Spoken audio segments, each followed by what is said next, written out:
Welcome to Sunita study zone. আজকে আমি তোমাদের সাথে প্রতিদিনের মতো একটা স্টাডি ব্লগ শেয়ার করব। এখন আমি প্রতিদিন ঘুম থেকে উঠে তোমাদের তো বলেইছি যে আমার যেটা মনে হয় উইক সাবজেক্ট ম্যাথ, সেটা আমি প্র্যাকটিস করি আর সেটা তোমাদের সাথেও শেয়ার করেছি এর আগের ভিডিওতেও। তো আজকে আমি প্রতিদিনের মতোই ম্যাথ করেছি এবং রেশিও প্রপোর্শন ওই চ্যাপ্টারটা আমি শুরু করেছি, এর আগে একদিন করেছি, আবার আজকেও সেটা করে নিয়েছি। তো করার পরে ভাবলাম যে এবার তোমাকে জিকেটাও একটু ভালো মতো শুরু করতে হবে। তো জিকে কোন সাবজেক্ট দিয়ে শুরু করবো অনেক দিন পরে, কারণ এতদিন আমরা সবাই এসএসসি নিয়ে মেতেছিলাম, এরপরে আমাকে আবার ডাব্লিউবিসিএস এর জন্য সব সাবজেক্ট খুব ভালো মতো পড়তে হবে। তার কারণ ভোটের পরেই যদি ডাব্লিউবিসিএস প্রিলিমসের টাইম দিয়ে দেয় যে এই সময়, ডেট দিয়ে দেয় যে এই সময় পরীক্ষা হবে, তখন কিন্তু আমাদের হাতে খুব কম সময় থাকবে। আর এখন যে কোনো পরীক্ষায় যা কম্পিটিশান, তো পরীক্ষার ডেট দেওয়ার আগেই যার যেটা লক্ষ্য সেটার প্রতি কিন্তু লেগে থাকা দরকার। তো তাই ভাবলাম যে তাহলে জিকে সাবজেক্ট, ডাব্লিউবিসিএস মানেই জিকে, আর তো জিকে সাবজেক্টে শুরু করি, তাই জিওগ্রাফিটা শুরু করব। জিওগ্রাফিটা আমার আগে ভীষণ কঠিন লাগতো, মানে ভীষণই কঠিন লাগতো, মনে রাখতে পারতাম না। তারপরে আমি না ম্যাপ দেখে দেখে করা শুরু করেছি। তো ওই ম্যাপ দেখার ফলে আমার ম্যাপ থেকে আমি তোমাদের সাথে শেয়ার করব। এখন আমি ম্যাপ আনতে যাচ্ছি, তাই ভাবলাম তার আগে কিছু কথা শেয়ার করি। একদম ছোট ছোট টপিক, গোটা জিওগ্রাফিটাকে ছোট ছোট টপিকে ভাগ করার পরে আমরা যদি প্রত্যেকটা টপিক যেগুলো ম্যাপ করা পসিবল, প্রত্যেকটা টপিকই আমরা ম্যাপ দেখে দেখে করি, তাহলে সেটা আমাদের জন্য অনেক বেশি হেল্পফুল হবে, অনেক বেশি মনে থাকবে এবং পড়াটা অনেক বেশি ইন্টারেস্টিং হবে। তো চলো আমি এখন ম্যাপ আনি, ম্যাপ আনার পরে তারপরে আমি সকালবেলা ম্যাথ যা করলাম সেখান থেকে খুব অল্প অংশ তোমাদের সাথে শেয়ার করব এবং জিওগ্রাফিটা কিভাবে ম্যাপের মাধ্যমে করব সেটাও শেয়ার করব। তার সাথে এক্সাম্পল হিসেবে দুই একটা টপিকও তোমাদের সাথে একটু শেয়ার করব। তো পুরো ভিডিওটা কিন্তু অবশ্যই দেখতে থেকো। তো তোমাদের তো আমি বললামই যে সকালবেলা ঘুম থেকে উঠেই আমি ম্যাথ করে নিয়েছিলাম। তো ম্যাথের আজকে রেশিওটা করছিলাম। তো রেশিও প্রপোর্শনের আমি ওই যে মিন প্রপোর্শন, তারপরে ফোর্থ প্রপোর্শন, মধ্য সমানুপাতি, চতুর্থ সমানুপাতি, এই যে অঙ্কগুলো রয়েছে না, সেই অঙ্কগুলো কিন্তু আমি করে নিয়েছিলাম। তোমরা দেখতেই পাচ্ছ ABCD, যদি ধরো চারটা সংখ্যা বললো, সেগুলো ফার্স্ট, সেকেন্ড, থার্ড, ফোর্থ, তাহলে আমরা এভাবে লিখি যে A:B, C:D, তাহলে A/B = C/D। আমরা সকলেই জানি A × D = B × C, তার মানে ফার্স্ট এ আর হচ্ছে ডিটা কি ফার্স্ট ইন্টু ফোর্থ, মানে হচ্ছে সেকেন্ড ইন্টু থার্ড হলো। তাহলে ফার্স্ট আইটেম যদি বলে তাহলে second into third by fourth, বা সেকেন্ড যদি বলে তাহলে সেক্ষেত্রে first into fourth by third, এভাবে আমরা বের করতে পারি। কিংবা যদি বলে মিন প্রপোর্শন A আর B এর মাঝখানে, তাহলে মিন প্রপোর্শনটাকে ধরো M ধরলাম, তাহলে A, তারপর M, তারপরে আবার হচ্ছে A:, আমরা ধরতে পারি M, M, আবার B, এভাবে করে করে A/M = M/B, তাহলে M² মানে AB, M মানে √AB। কিছুই না, এত কিছুই আমাদের করতে হবে না। যদি আমাদের বলা হয়, ধরো তোমাদের যে কোনো একটা বললো যে 25 আর 36, তার যদি বললো যে মধ্য সমানুপাতি বের করতে হবে, তাহলে কি 5 × 5 = 25, 5 আর 36, 6 × 6 = 36, তাহলে হলো 6, তাহলে 5 × 6 = 30 হয়ে যাবে আনসার। আমরা আশা করি জানি। তার কন্টিনিউড প্রপোর্শনের অঙ্কগুলো একটু করে নিয়েছিলাম। ABCD কন্টিনিউড প্রপোর্শনে থাকলে A/B = B/C = C/D হয়। ধরো একটা অঙ্ক বলছে যে 8, 16, 24, তার ফোর্থ প্রপোর্শন কি হবে? তাহলে কি ফোর্থ প্রপোর্শনটাকে আমরা X ধরে নিতে পারি, 8, 16, 24 আর হচ্ছে X ধরলাম, বা ইস্টু দিয়ে আমরা করতে পারি। তাহলে 8/16 = 24/X, X এর মানটা বেরিয়ে গেল। কিংবা আমরা ওই যে প্রথমে যে পড়লাম ফোর্থ মানে কি, ফোর্থ মানে আমরা তো পড়লাম যে second into third by first, এভাবে কিন্তু আমরা বের করতে পারি।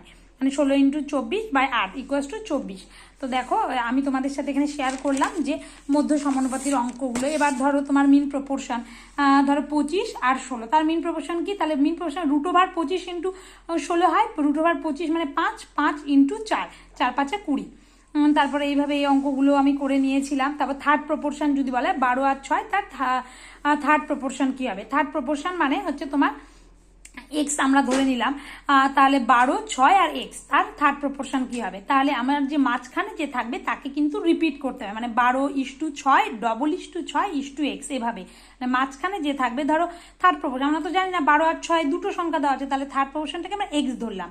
এক্ষেত্রে কি আমাদের 4টা লাগবে এইভাবে ইকুয়েশন অনুযায়ী করতে গেলে, তাহলে আমরা মাঝখানে এটাকে রিপিট করবো, 12:6, ⋯6:X, এভাবে আমরা করলেই কিন্তু 12/6 = 6/X, X এর মান বেরিয়ে গেল। এবার ক্রমিক সমানুপাতিতে আছে, সেক্ষেত্রেও মাঝখানেরটা রিপিট হয়ে আমরা এইভাবে অঙ্কগুলো কিন্তু করতে পারি। ধরো X 9, 27, ক্রমিক সমানুপাতে মাঝখানে কি আছে 9, 9টাকে দুবার রিপিটে আমরা রাখবো, এভাবে বের করলেই আনসার কিন্তু তোমরা পেয়ে যাবে।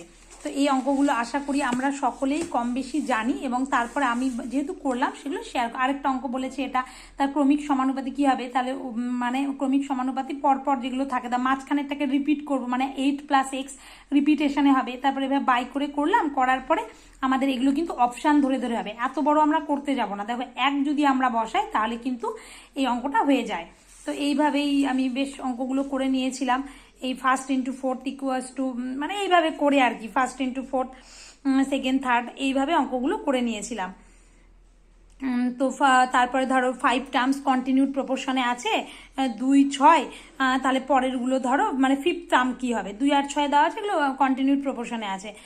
তাহলে আমাদের যদি বলে যে 5th টার্ম কী হবে, তাহলে 2 আর 6 এর মধ্যে কী রিলেশন, 3 গুণ, তাহলে 6 আর 3 গুণ, আবার 3 গুণ করে করে 162 আনসার হয়ে যাবে। তো এইভাবেই আমরা এই অঙ্কগুলো কিন্তু করে নিতে পারি। এটা হবে হচ্ছে 1 × 4 মানে হচ্ছে 2nd × 3rd, এই অঙ্কগুলো যেগুলো হয় আর কি। তারপরে তোমার দেখো আরেকটা হয়েছে, কোন সংখ্যা বিয়োগ করলে সংখ্যাগুলি সমানুপাতি হবে। ধরো 6 10 9 16 কোন সংখ্যা আমরা বিয়োগ করতে পারি, তাহলে সেক্ষেত্রে কিন্তু হয়ে যাবে।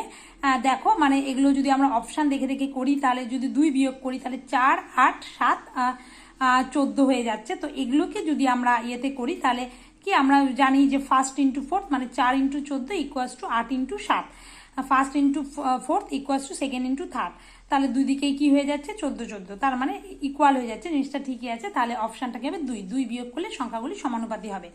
তো এই টাইপের আর কি আমি করে নিলাম রেশিওটা। এরপরে আমি তোমাদের সাথে শেয়ার করব, যেহেতু প্রথমেই বললাম যে জিওগ্রাফিটা ম্যাপ এনেছি, ম্যাপ এনে তা কোন টপিক করলাম সেটা শেয়ার করবো। বললাম যে আমি ম্যাপ আনতে যাচ্ছি, তো দেখো কতগুলো ম্যাপ নিয়ে চলে এসেছি, তার সাথে একটা চ্যানেল ফাইলও, যে ম্যাপগুলো ভালো থাকবে তার জন্য। তো আমার 10টা ম্যাপ, না 10 টাকার 8টা ম্যাপ নিল, আমি টোটাল 20 টাকার ম্যাপ নিয়েছি। তোমরাও তোমাদের যে কোনো যে দোকানে বই খাতা পাওয়া যায় সেখান থেকে এই ম্যাপগুলো নিয়ে নিবে। আর ম্যাপগুলো নিলে কেমন নেবে বলতো, এইভাবে দাগানো যে ম্যাপগুলোতে থাকবে, মানে বিভিন্ন যে ইন্ডিয়ার যে মানে 28টা বর্তমানে রাজ্য রয়েছে, প্রত্যেকটা রাজ্য এরকম খোপে খোপে করা থাকবে, সেই ম্যাপগুলো নেবে, তাহলে তোমাদের সুবিধা হবে করতে। তো আমি তো অনেকগুলো দেখতেই পাচ্ছ, প্রচুর ম্যাপ নিয়ে এসেছি। তো এইভাবে পারলে ওয়েস্ট বেঙ্গলের ম্যাপগুলোও কিন্তু নেবে। তো তারপরে আমি ভাবলাম যে তোমাদের সাথে একটু 2-1টা টপিক শেয়ার করি, যে আমি ছোট ছোট 2টো টপিক করে নিয়েছিলাম। তো দেখো এখানে টপিক অফ ক্যান্সার, সেই মানে আমি সেই যে টপিকটা পার্টিকুলার সেটা করে নিয়েছি। তো তোমরা কিভাবে করবে সেই রিলেটেড আজকে আমি ছোট্ট করে তোমাদেরকে অল্প করে বলবো, তারপর আমি ডিটেলসে পরে আবার শেয়ার করব। তো টপিক অফ ক্যান্সার, যেটা টপিক অফ ক্যান্সার দেখো আমাদের কাকে বলা হয় যে 23 ডিগ্রি 30 মিনিট নর্থকে বলা হয় 23.5 ডিগ্রি নর্থ, সেটাকে আমরা বলি টপিক অফ ক্যান্সার বা কর্কটক্রান্তি রেখা। তো সেটা কতগুলো স্টেটের মধ্য দিয়ে গেছে আমরা সকলে জানি, 8টা স্টেটের মধ্য দিয়ে গেছে। তো কোন কোন স্টেট সেগুলো যদি আমরা একটু ম্যাপের মাধ্যমে করি, দেখো প্রথমে গুজরাট, টিক চিহ্ন দেওয়া সবুজ কালিতে, গুজরাট, তারপর রাজস্থান, তারপর মধ্যপ্রদেশ, তারপরে ছত্তিশগড়, গুজরাট, রাজস্থান, মধ্যপ্রদেশ, ছত্তিশগড়, ঝাড়খণ্ড, ওয়েস্ট বেঙ্গল, ত্রিপুরা, মিজোরাম, দেখতে পাচ্ছ সবুজ কালিতে টিক করা। এগুলো কিন্তু এই 8টা স্টেট, আমাদের স্টেটের উপর দিয়ে আমাদের টপিক অফ ক্যান্সার গেছে, একটা ইমাজিনারি লাইন যেটা ভারতের মধ্য দিয়ে পাস হয়েছে বলে মনে করা হয়। তো এইভাবে আমি করে নিলাম। তারপরে আরেকটা বিষয়, এরপরে তো ডিটেলস আমি এই রিলেটেড তোমার ধরো লিখবো, ধরো এরপরে এই যে এই পেজের মধ্যেই আবার এই পেজে হোক কিংবা এই পেজের পেছন দিকে হোক, এখানে কিন্তু একটু লিখে নেব টপিক অফ ক্যান্সার রিলেটেড যত কোশ্চেন বিসিএস কিংবা যে কোনো পরীক্ষায় এসেছে, তো সেটা পেছনে লিখতে পারো, কিংবা একটা A4 সাইজের শিট নিয়ে এটার উপরে আটকে সেই কোশ্চেনগুলো তোমরা লিখতে পারো, তাহলে ভীষণ হেল্পফুল হবে। তারপর হলো টপিক অফ ক্যান্সারটা। তারপর দেখো আমি ইন্ডিয়ান স্ট্যান্ডার্ড টাইম IST যেটাকে বলা হয়, সেটা আবার কি 5টা স্টেটের মধ্যে দিয়ে গেছে, 82.5 ডিগ্রি ইস্ট। তো দেখতেই পাচ্ছ কোন কোন স্টেটের মধ্যে দিয়ে গেছে, দেখো আমি পুরো একদম লাল কালি দিয়ে আন্ডারলাইন করেছি। তার মানে উত্তরপ্রদেশ, মধ্যপ্রদেশ, UP MP, ছত্তিশগড়, তারপর ওড়িশা, অন্ধ্রপ্রদেশ, এই 5টা স্টেটের মধ্য দিয়ে আমাদের ইন্ডিয়ান স্ট্যান্ডার্ড টাইম গেছে। তো ভীষণ ইম্পর্টেন্ট, এগুলো কিন্তু আমরা মনে রাখতে পারি না, কিন্তু অবসর সময়ে যদি মাঝে মাঝে একটু ম্যাপগুলো উল্টে পাল্টে দেখি তাহলে কিন্তু মনে রাখাটা ভীষণ ইজি হয়ে যাবে। তো আজকে তোমাদের সাথে আমি এটা শেয়ার করলাম যে কিভাবে আমরা ম্যাপের মাধ্যমে জিওগ্রাফিটাকে কভার করতে পারি। তো এরপরে আমি ধরো আরও যখন প্রচুর ইনফরমেশান লিখবো টপিক অফ ক্যান্সার রিলেটেড যত কোয়েশ্চেন এসেছে সেগুলোও তোমাদের সাথে পারলে শেয়ার করার চেষ্টা করব। তো আজকের মতো ভিডিওটা এটুকুই, তোমাদের কেমন লাগলো জানিও, আর তোমরা কিভাবে জিওগ্রাফি করো সেটাও আমাকে জানিও। তো আজকের মতো এটুকুই, ধন্যবাদ।